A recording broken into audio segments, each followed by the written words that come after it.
Pero ito yung nakakapanggigil. Ay, paano? Ito hindi nyo na alam. Oh. Si dating senador Opo. at DOJ Secretary Laila De Lima, nung hindi pa siya senador, Aha. naging Justice Secretary siya. Ay naman, oh. Hanggang Tama. 2015, di ba? Oo.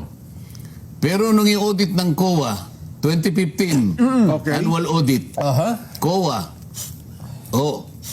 91.8 million confidential fund ng DOJ walang disbursement vouchers.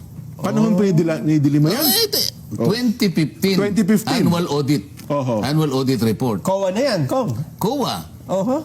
Madali, pupunta kayo sa COA. Pwede namin sa bagay. makita po yung 2015 ano po ng Department of Justice. Aha. 120 million unliquidated cash advance ng confidential funds. Unliquidated pa to. Oho.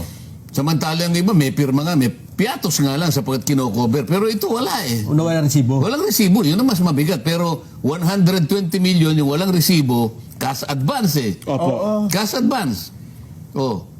Kaya nga, pinoint out ng COA na may problema kasi unliquidated cash advance. Ayun. 120 million. Yun namang confidential funds na walang disbursement vouchers, 91.8 million. O ano sasabihin mo dyan? Selective eh. Oho.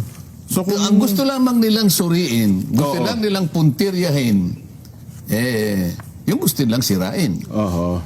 Yung 400 other offices, libre na.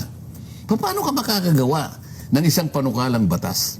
Na akala mo yun nga ang kanilang tinutuntun. Akala mo yun ang layunin.